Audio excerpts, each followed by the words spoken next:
Internet Mac TV Sénégal, bonjour et bienvenue dans les brèves d'information que nous allons démarrer avec les dégâts des premières pluies dans la capitale sénégalaise. Une dame a été retrouvée morte électrocutée à Pékin par le courant du train express régional devant chez elle.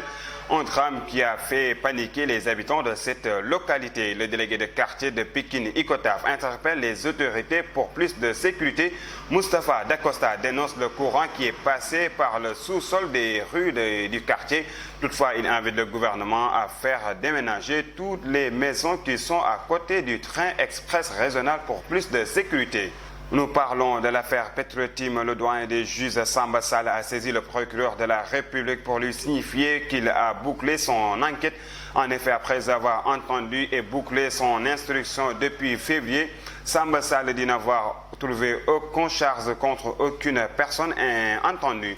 Alioune Sall, la principale personne visée dans cette affaire, et de nombreuses autres personnalités avaient été entendues en qualité de témoins par le doyen des juges Samba Sall et qu'aucune charge n'est acquise contre eux. Parlons à présent du rapport de l'IGE. Après avoir reçu hier le rapport de l'inspection générale d'État, le président de la République Macky Sall a réagi sur les réseaux sociaux au travail fourni par les enquêteurs. Il a ainsi magnifié la compétence, l'expertise, la loyauté, la réserve et la culture du secret des inspecteurs généraux d'État qu'il a tenu à féliciter pour l'appropriation remarquable des valeurs fondamentales d'éthique et de déontologie. Pour le président Sall, les rapports sur l'état de la gouvernance et de la réduction des comptes produits par l'IGE invitent l'introspection et la responsabilité individuelle et collective afin d'avancer résolument dans la transformation de l'action publique pour consolider un état performant.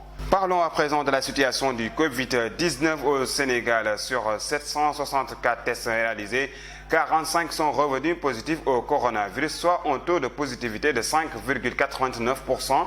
Il s'agit de 33 cas contacts suivis, 2 cas importés à AIBD, à Richard Toll et 10 cas issus de la transmission communautaire. 66 patients ont cependant été testés négatifs et déclarés guéris. 36 cas graves sont pris en charge dans les services de réanimation. Aucun nouveau décès lié au Covid-19 n'a été enregistré dans la journée d'hier.